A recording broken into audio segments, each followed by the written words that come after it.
And we are back. How much fun was that? Did you miss us? Let's try this again now. The NBA Tip-Off Show powered by WagerTalk. Part 2.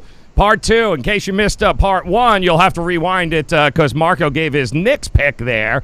And then, of course, the internet gods probably should invest in a little more than dial up on AOL. But, hey, that's another story. So why don't we pick up where we left off here, guys? And I appreciate you hanging out with us in the chat rooms there again. To YouTube, Sports Memo, Wager Talk, of course, Twitter, Twitch, Periscope. Hopefully the internet gods will hang with us for at least the next 20 minutes so we can get through these games. Once again, just a recap for the Knicks-Phoenix. Tony, don't really remember. But I do remember, Marco, you're all over the total in this game. Am I correct there, Marco? Yes, I'm on the under. Okay. He's all under the total, not over the total. Tony said something, and then we were going to Rob Vino, and then Rob Vino talked to me about this game. Yeah, I'm going to agree with what Marco said. I kind of like the total myself, a little bit head-scratching why the total has moved the way it has, especially with the absence of Kelly Oubre Jr. Joe, outside of Phoenix Suns telecast, Kelly Oubre Jr. is not a name that we commonly hear night in, night out in the NBA, but this is the team's number 2 scorer, number 2 rebounder. He's a third-ranked three-point shooter. He leads the team in steals. Their all-purpose guy is Kelly Oubre Jr. In his place is going to be Mikal Bridges tonight, the ex-Villanova star. There's a major difference in what these two have provided this season to this team. So scoring probably down a bit for Phoenix, especially at that position. I was mentioning to the guys off air while we were in the delay there that a couple of weeks ago, the Knicks went to Phoenix as a 7.5-point underdog, and we had a pretty good debate on this show about which way to go with that game, and Phoenix wound up winning and covering 100-92 with a big fourth quarter, had to pull it out with a 37-25 fourth quarter in that game. So the Knicks played them extremely tough, Joe. Now you put them on their home floor, and they're still getting points. A little bit, again, head-scratching to me. I like the Knicks here in this instance. Oubre contributed 29 points in that meeting just a couple of weeks ago. You're without those. Phoenix is on an 0-5 run against the spread. Just can't see any reason to back them right now. Ricky Rubio is back, of course, one of my favorite guys on this team. I like what he brings to the team. But without Oubre Jr., I'll go with the Knicks +3 and a slight lean towards the under. All right. How about it, Ski? Talk to us, man. You back in the Knickerbockers here in this game? Well, I agree with a lot of what Rob just said. It seems like the Phoenix Suns can never have everybody healthy at the same time. Rubio's out. Now Oubre's out. Aiden was out earlier. It's just like they can never get everybody together. And as everybody who watches every day knows, the Suns are a hell no team for me. I'm never looking to back them. Like you said, 0-5 against the spread, their last 5. Knicks, I have to look their way. I didn't want to bet on the Knicks until they got Morris back, but it's just no way I'm getting behind the Phoenix Suns. So it'll be Knicks or pass for me. All right, there you go. Let's go on game number 2 here, guys. 8 o'clock tonight. How about them Celtics, who are just licking their wounds here, getting their asses handed to them by the Detroit Pistons last night. Now they got to go to Milwaukee. That's their prize. Maybe a little look-ahead spot. Opens up at 9.5. I'm still seeing 9.5. The total creeping up here, 223 to 225.5. So, Marco, start with you, my man. It's look ahead last night. We seem to be down this road every now and then with this Boston Celtics team. Do you trust them to bounce back on the road? I don't trust them in this spot. Milwaukee, is the number 1 defensive team in the league in shooting percentage allowed. Obviously, Boston was looking ahead last night. That's the only way you could ever fathom losing to the Pistons.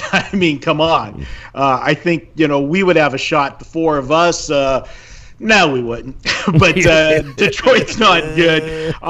It is back-to-back nights for Boston, and it is 3 games in 4 nights. So not another bad spot for them looking at it. But I'm looking at this game, and this total really looks a little bit on the high side to me at first gander when you think about Milwaukee and the way they can play defense, and Boston, if they're going to have a shot in this game, it's not trading buckets with them. They got to try to slow the game down, and they put up a big number on this, in my opinion, and I think they're enticing you to try to go to the under, and I'm not going to do it. I like the over in this one, and if you look at Milwaukee, nice little angle in the NBA. And this is a league-wide angle. Over the last 5 seasons, you play any team in revenge, that's Milwaukee, for a straight-up loss as a road favorite, and they're coming off a home blowout win, which they are in their last game of 20 points or more. This has been 31-10 to the over. And I'm going to go ahead and take the over with this one tonight. I think Milwaukee's going to try to force the tempo, get Boston tired, as I said, back-to-back games, 3 games in 4 nights. And let's go with Milwaukee and maybe sending a little bit of a message. I can't get behind laying the 10, but I don't want any part of Boston. All right, no part of Boston. Tony Finn, what do you think here? You think Boston can at least keep this within the number? Well, they did the first time around this year, right? They actually took around 1. And Milwaukee has a little bit of and excuse my language, Milwaukee has a little bit of a hard-on for Boston. I like them to give an effort tonight, and this is one of those teams that, for good reason, that they do not like.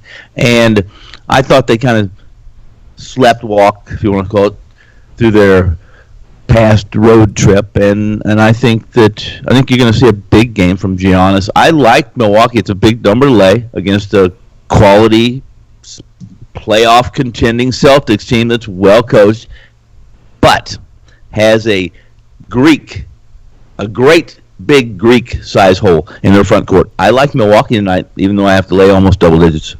You got giant holes, hard-ons. I don't know where you're going with this here, Finn. You're blowing me away here. Let's quickly move on. Let's go to Rob Vino, if we could here, please. 19-2 at home is what the Bucks are looking at. 9-4 against the number in their last 13.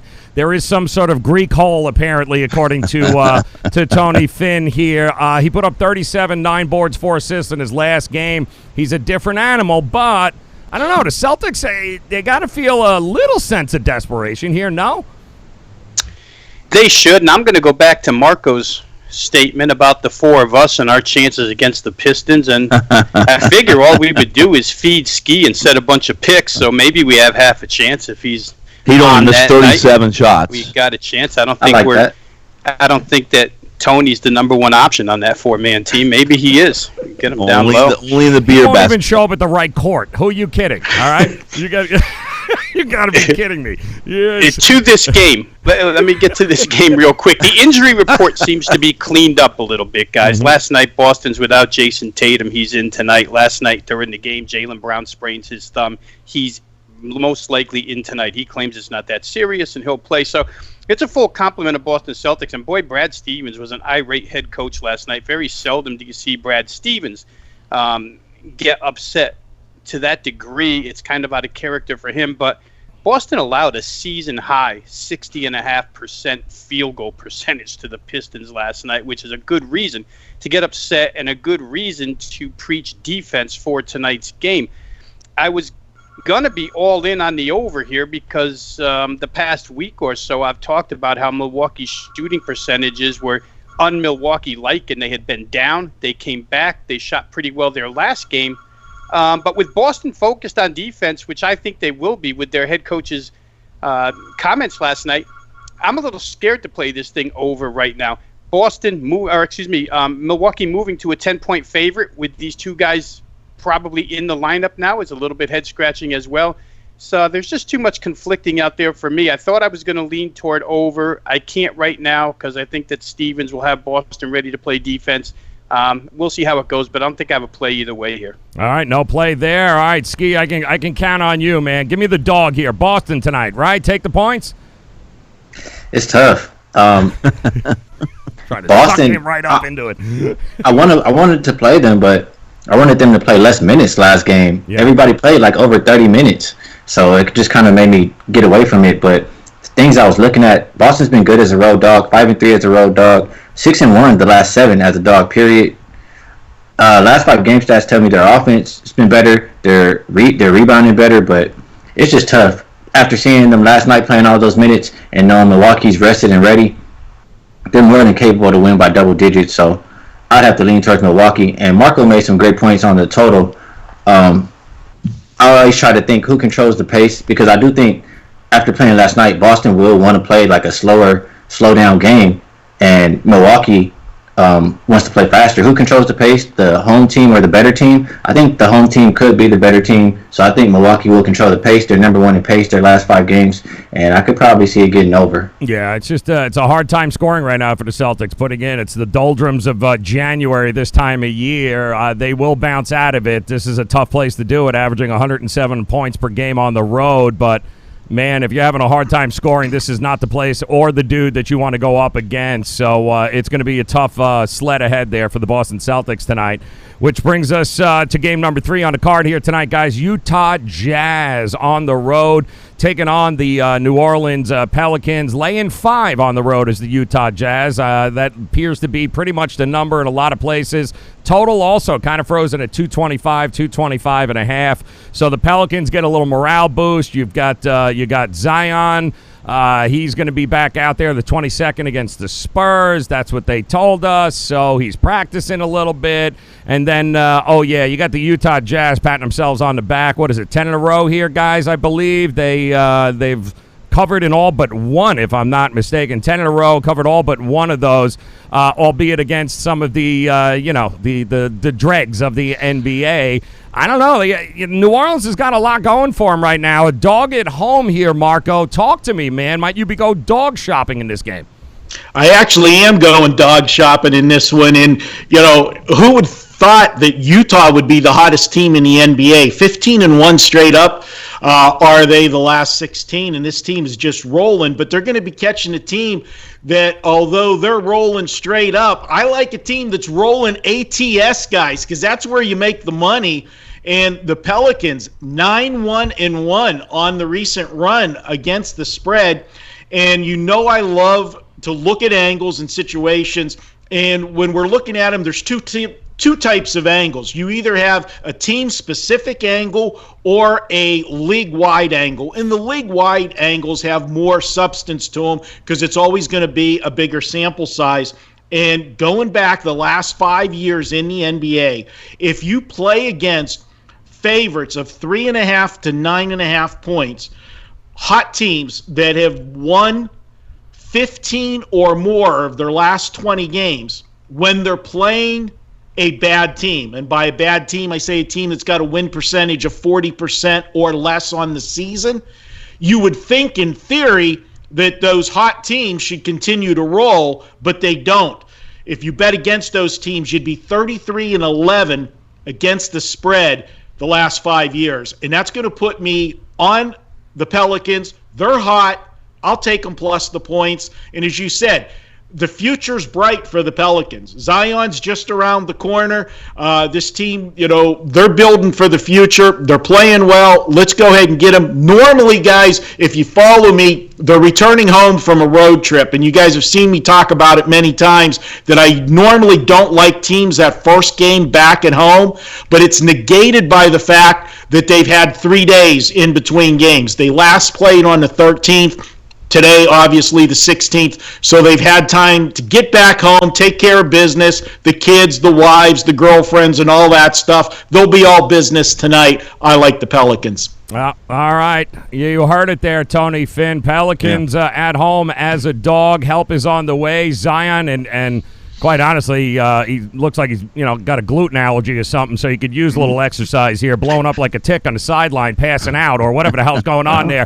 So talk to me here, Finn. How about you, dog shopping here tonight? You like the Pelicans? Marco's right about several things, and that is I'm also, anytime a team comes back from a road trip of 4 games or more, I consider that first home game actually a road game. He makes a great point about it being 3 days. That gives players time to adjust. And he's even right about, he mentioned wives, girlfriends, children. And I don't know if he was separating those in the NBA. They all fall into the same category because they all have all of them. So you're basically talking about Section 203. Is that basically it now? Is that I'm talking about that hard? I'm talking about that hard on stuff again. Yep. Gotcha. Yeah. Mm-hmm. So here's the deal. I don't like the Pels tonight. Utah's hot. The Pels are hot. However, when you have 4 players that are primary contributors, and they're all complaining about nicks and bumps and bruises, and I'm speaking of while Lonzo Ball doesn't count, he doesn't exist in my orbit. So and that's a personal thing between Ski and I. But I'm talking about guys that are contributors: Brandon Ingram, Drew Holiday, J.J. Redick. Everybody's questionable. Utah's playing pretty well, guys, and they're already 2-0 against this New Orleans team. And while I will agree to the fact that I believe Pelicans are playing well, I don't trust them. I don't trust them to be healthy, and I don't trust Alvin Gentry to play any defense. And if you're not going to try to defend with Utah, you're not going to beat them. I'll take Utah. Alvin Gentry's actually suiting up tonight. But to his point, guys, a real shock here, right? Tony Finn is back in Utah. Whoa. Color me surprised here. Rob Vino, talk to me, my man here. There's only 5 games, 4.5 for a home dog that's actually playing really well, who's pretty feisty, let's face it, at home. And I know he doesn't like the Ball family, but the dude's been pretty good the last couple of weeks, and I do believe Brandon Ingram's going in this game. You got a feel for the total in this one at all? I think I got a feel for both angles here, Joe, side and total. And 10 days ago, these two teams met right here, and that game ended brutally for the New Orleans Pelicans. Brandon Ingram drove to the hoop, down 2 with time running out, went for a dunk. Rudy Gobert stepped in. Pelicans guys will tell you that he was fouled and should have been on the free throw line to potentially tie the game and send it to overtime. The Jazz immediately ran off the floor and claimed Gobert went vertical and got a clean block. Referees went over to the sidelines, stared at the scorer's table for about 3 seconds and ran away. Alvin Gentry was not very happy.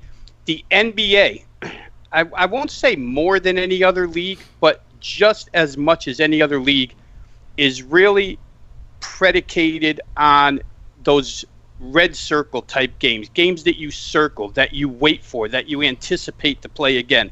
New Orleans this is a short time span, only 10 days. They remember this. I believe this game is circled by the Pelicans.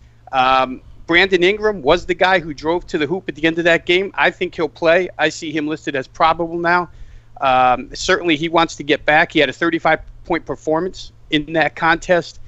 The only thing that concerns me half a bit about Pelicans and over in this game is the status of J.J. Redick. If J.J. Redick goes, I'm all in on both. These two teams have played twice this year, and both games were the same thing. Utah 128-120, Utah 128-126. That's 248 and 254.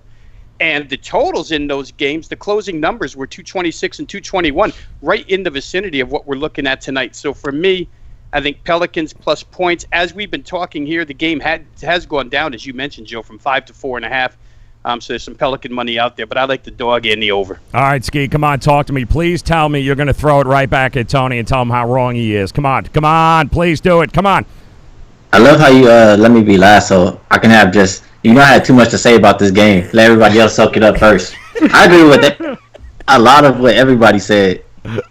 Marco, I think, made the point that Utah's been playing well straight up. They've been playing well against the spread, too.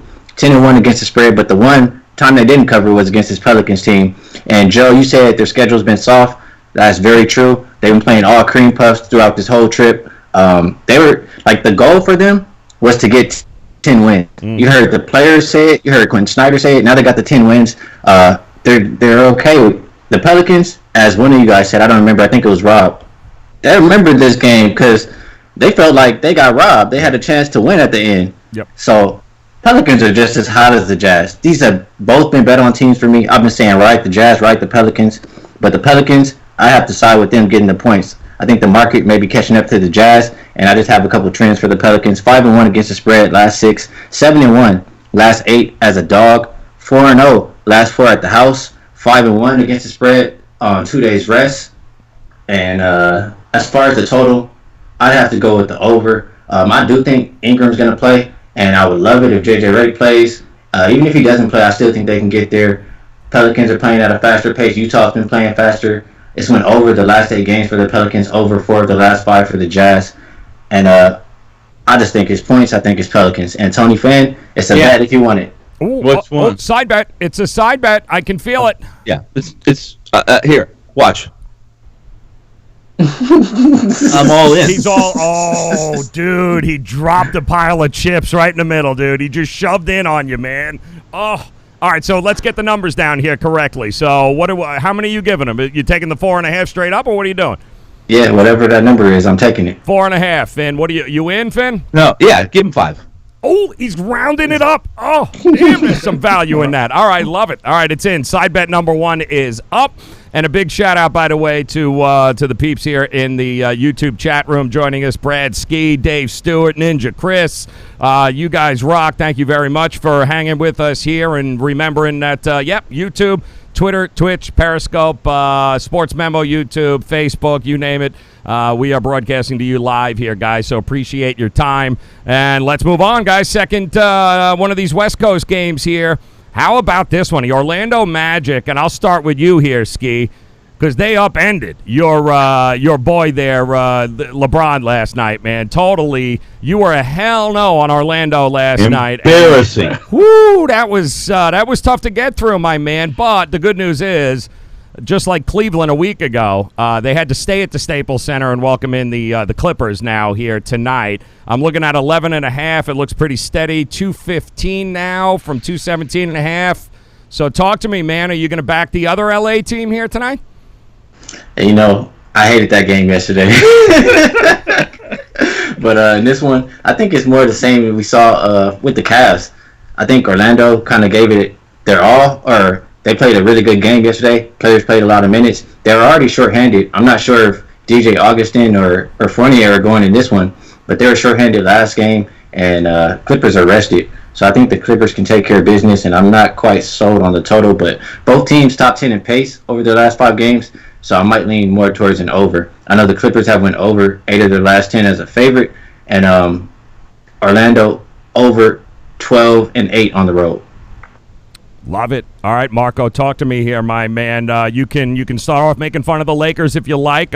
We let Ski go. So, but really, Orlando pretty darn impressive last night. Do they have enough in the tank here tonight to even keep it close in your mind? Oh, can I get into some of these bets here? The side bets? Oh, hey, listen, the floor is open, brother. The floor is open. All right, well, I'm there. I'm going to go against Ski here. I wanted the Orlando Magic, and I'm sorry. I'm going to point out a couple things here. First of all, it was a good point comparing this to when Cleveland, did the back-to-back at the Staples Center. The difference is, that was the Cleveland Cavaliers, okay? They suck, all right? And they had added incentive whenever they played the night before because that was against their old pal, LeBron James and everything else. This is the Orlando Magic. It's a totally different team. They're playing well right now. Look at what they've done. They've covered, 7 of their last 8 games? And, I'm all about cashing the tickets, and that's what they're doing right now. And how many of the average Joes that are going to walk to the window tonight, and this being a late game on the West Coast, they're buried for the day. They need one more game to play, and they're going to look up at the screen and say, there's no frickin' way Orlando wins 2 games in a row in L.A. You're paying a price if you want to take the Clippers here with the number. This number should not be 11 or 11.5 as it is. Are you telling me right now on a neutral floor that the Lakers are 2-point underdog to the Clippers on a neutral? Ski, are they? Are they? Uh-oh. I'm not saying that. And I honestly won't be happy if the Clippers kill Orlando tonight and the Lakers couldn't do it either. So I don't think I want to take that bet. Look at Marco just and made him fold. He just holy crap, Marco. Look at now. Turn over that 6-2, Marco. Go ahead. Turn it over right now. What do you expect from a government employee? Oh man, I love it. I'm on Orlando tonight. This line's too high, guys. I'm going to go ahead and take it. I'm not going to call for the outright upset, but I'm going to take the added points there. And just to put a little angle in there for you, Orlando, last 2 seasons, when they're coming off back-to-back games where they've shot 90 or more shots, they're 17-6 against the spread. We're going to go ahead and take them. They put up 92 shots against Sacramento, 93 last night against the Lakers. Let's keep it rolling here. And, that would be such a big confidence boost for them if you go in and hang tough with the 2 LA teams. But I will say this. we won't have a show. I won't be on it. But if they pull off another upset or even lose close, I will be looking to fade them when they go to Golden State, because then everybody will want Orlando in that game. All right, man. So we got ourselves an interesting game for a double for a double-digit game. It's quite interesting what we got going on here. So talk to me, Tony Finn. Talk to me about your 2 cents in this, man. Orlando, is that the? Are you back in here, or are you going with Ski? If I'm on this game, I'm with Marco. You can't possibly not like Orlando getting double digits here. They did a terrific job last night spreading the minutes out. They went 9 deep. The four in the second rotation all played double digit minutes. They did this without Augustine, and anytime you're without George, this team's without George. They're without George, the Clippers. You have to be concerned, because you just never know when Kawhi is going to say, you know what, guys, I'm out tonight. I got a girl. I'm going to meet her at the bar. I'm out. And you're in. You've laid your double digits, and you find out you don't have George. You don't have Leonard. You got no chance. I'm on Orlando. Ooh, all right, Ravino, we're going to go to you here for the tiebreaker, because it looks like the two dudes in the corner over there, Marco and Finn, just ganging up on Ski. So talk to us, man. Are you back in Ski in this spot here? You taking the clip? What are you doing? From a fundamental standpoint, the guys on the floor, I would be totally in line with Ski. It's just too hard to ask that tandem of guards, Markelle Fultz and Wesley Iwundu, to do what they did last night again. They played a bunch of minutes. I know Tony says they dispersed them. They dispersed them pretty heavy. I mean, for Markelle Fultz, 33 minutes. For Iwundu, 33 minutes. For a guy who doesn't play that often, it's a lot of minutes and a lot of responsibility with handling the ball, because there's no backups. There's no backup point guard after this with this team. So if you're LA on the other side, you want to probably pressure, come at them.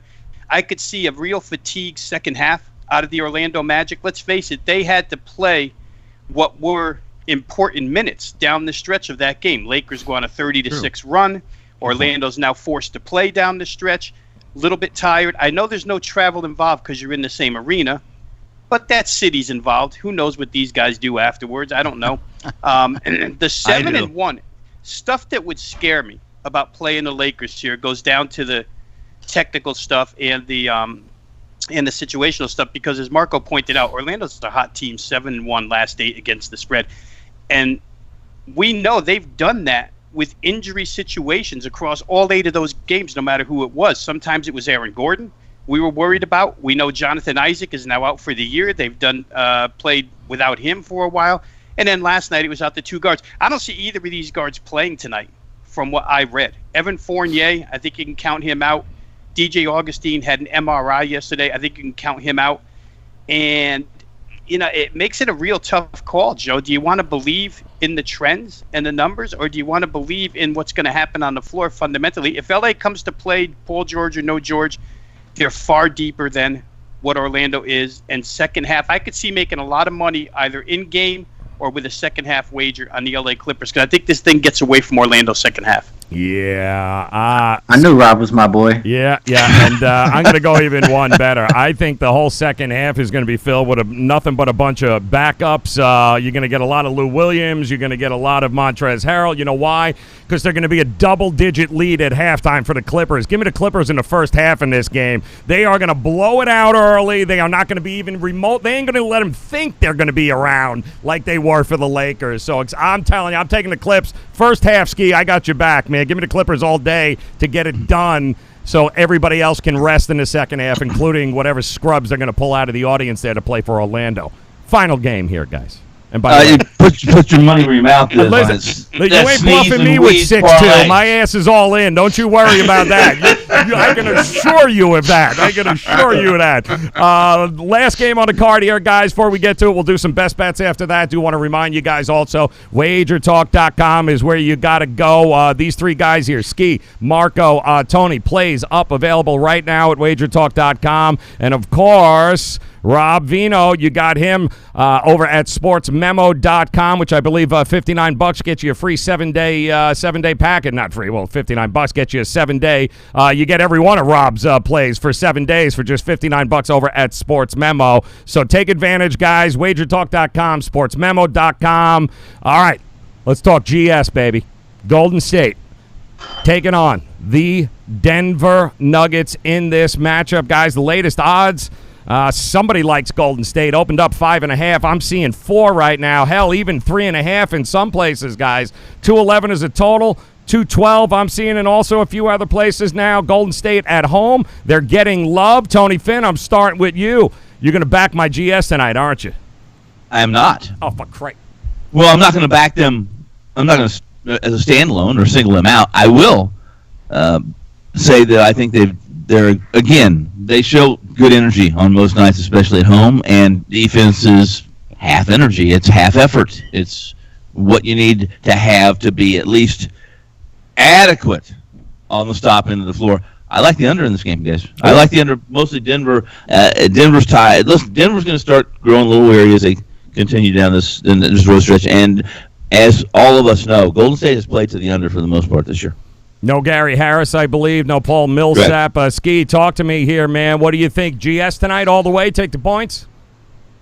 Well, yeah, I would have to simply as a fade of Denver. For one, they're shorthanded tonight. No Jamal Murray, Gary Harris, as you said. I'm not sure if Paul Millsap's even playing.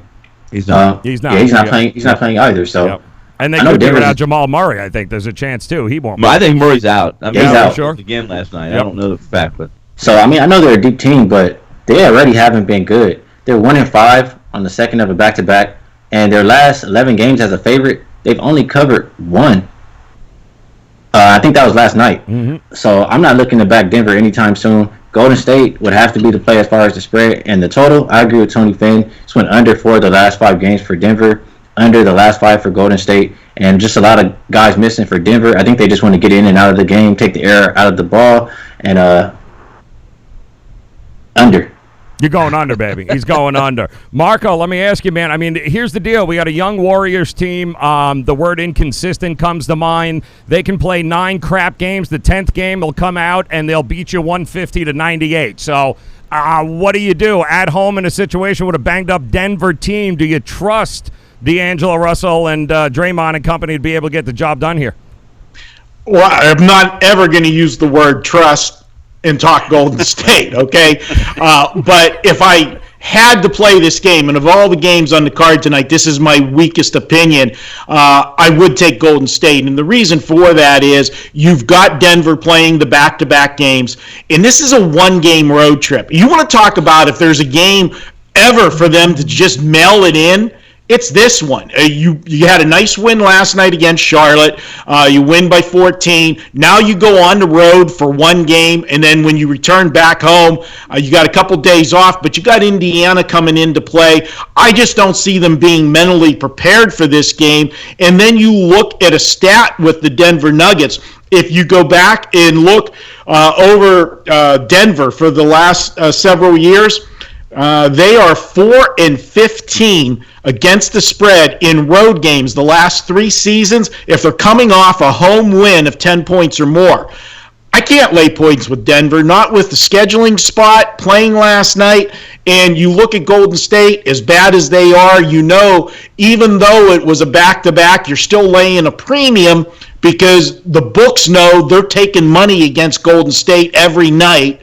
The way they're playing, they got to pump the line a little bit to try to get some Golden State money. It's Golden State or pass, but for me, I won't be involved in the game with my clients. All right, Rob Vino, talk to me here, man. Deciding factor, you like the total, you like the side, or you like? Are you running from the table like Marco? Yeah, it's tough, right? Because you would think without 3/5 of your starting lineup and you're on back-to-back nights, you would want to fade Denver automatically. The problem is, you know, you're getting 3.5 with Golden State, and getting 3.5 with Golden State isn't appealing to anybody nowadays since they get beat by 20 on a regular basis. So I think for Denver, and maybe player props, individual player props come into play here in this game, Joe, because obviously Jokic should have a big game. He faces off against Amari Spellman at center here tonight, so we think Jokic has a big game. And a couple of guys who don't get a lot of run, but one that's got a lot of run recently, Tony, Mizzou, Michael Porter Jr., and Monte Morris. MPJ has played very well as of late, and he's going to see a ton of minutes. Monte Morris, Iowa State kid, played a lot of minutes last night. You get these guys that are on fresh legs. I would love to be against the under trends that both of these teams are living up to right now and play over, because it looks more of a playground type game to me, guys, a YMCA style game rather than an NBA game. Here I think a lot of points that the three guys ahead of me made as far as interest level from the Nuggets, as far as energy level from Golden State, kind of point that way. This game is one where a lot of guys will be looking for theirs, and if Golden State could just score, I mean, this team just can't get to 100 points. However, with Damian Lee back, that two-way contract thing is settled now. Yeah. And that adds points to that team. And I'm very tempted to go ahead and take what looks like a low number at 212.5 and what could turn out to be, just an up and down, let's score points game. Yeah, I listen to your point. Over the last 5, Nuggets giving up an average of 112. The Warriors giving up 114.5. The over also 11-5 in the last 16 meetings between these two teams. I'm kind of with you. I think it's gotten so crazy the value's over. All I need is 105, 106 points there from Golden State at home, and I think we got ourselves a over here, Finn. What do you think? No, I like the under. Okay, good. The hell with you. Oh, that's good. Yeah, you see? That's good. That's good. All in, guys. All in. He's going on the under, and I'm with you. I'm with Rob. We're going on the over. All right, talk to me here, guys. Best bet time, dog time, 5 games on the card. We'll quickly go around the horn here. Just throw out your favorite play of the night, best bet for the guys that are in the chat room and the ladies. The Cuban Connect, what's going on? Red Scare, Rob, David. I want to send a big shout-out to Jose Ruiz as well as Jade City. Dave Stewart is in the house, and as is Shedrick Bryant. Good to see you again, guys. Don't forget, make sure that you hit the thumbs up here. Subscribe to Wager Talk TV, Sports Memo TV on YouTube, Twitter, Periscope, Twitch, Facebook on Wager Talk, guys. Make sure you get there. Spread the love, spread the word as we spread the knowledge and make fun of Tony Finn, who's about to give us his best bet. Go, Tony Finn. Who you got tonight? Quickly, I'm going to go two-way on this. My best bet is going to be to take Orlando and the big number, and go to the over in this game, despite the fact that this number's gone south a couple points since it opened last night or this morning. I like Orlando and the over in this game. You're going to get 100. Look, I don't know, guys. Tell me something. What is Steve Clifford doing? This is a guy that preaches. We all know preaches defense. And the pace that this Orlando team is playing at is, Ski even mentioned it. He even mentioned, he said, listen, over the last 5 games, their numbers are way up pace-wise. Why? They're shorthanded. Why are they playing at this pace? I don't know. But I like it. I'm over. Okay, want to recap that for us one more time because you kind of went over. Magic you were and the asking over. Questions. You were all over the board here. So talk to us, man. I was. 2 plays, baby. Give me the 2 plays. Magic and the over. Thank you. No questions involved. Marco, talk to me, brother. What do you got here? Best bet of the night. My best bet of the night is to take the Pelicans plus the points at home, and my big live dog is the Orlando Magic. Oh, a lot of Magic love up there. All right, look, you're getting a golf clap from Tony Finn over there. Now you know you're in trouble, Marco. All right, Rob, talk to us. Best bet of the night.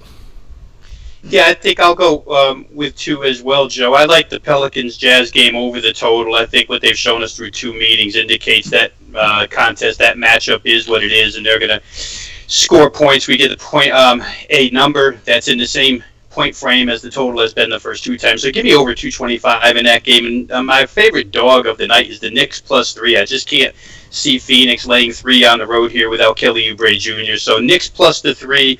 New Orleans and Utah over the 225. Love it. All right, Ski, talk to us, brother. Where you going here tonight? All the plays that I kind of like are taking. So I'll go with the easy one.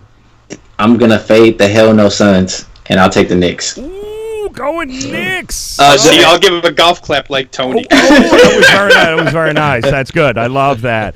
All right, shits and giggles here time, guys. I'm going to go 2. We're going Moneyline Parlay tonight. It's going to be the damn New York Knicks to get the job done at the Garden for those fans, and the Pelicans housing the Utah Jazz at home tonight. Give me the Pelicans, give me the Knicks, too. Moneyline shits and giggles parlay there, guys. And don't forget, Tony Finn Yeah, he'll be back tomorrow, unfortunately. Marco D'Angelo over at WagerTalk.com, Rob Vino, SportsMemo.com, and, of course, the Mansky Prophet at WagerTalk.com. Plays will be up there, guys. Head over there. Big shout-out to those of you, once again, in the chat rooms across all those platforms, Facebook, both YouTube, Sports Memo, and UWager as Wager Talk.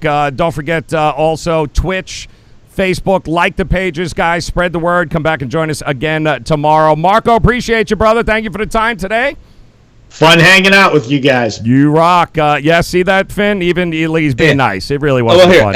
I want you to know that you have won the last two of those sneeze and wheeze parlays that the you put shits out. and giggles, but you're damn straight we won them. The sneeze and wheeze Shits parlays and tonight. giggles. I'm not in. I'm not in tonight. I just want you to know. I want the listeners to know that I am not in. That's fine. You can sit your ass out and I'll we'll ride collect with the you. money here. I'll But ride I with want you, you to Joe. know, Marco also texted me, said, don't ever put me next to Tony Finn on the screen again. So, all right, I'm just telling you that right now. Marco, I got donuts. I'm just saying, man, like coffee. bad luck. Rob, good luck to you, brother. We'll talk to you again tomorrow. And Ski, always a pleasure, man.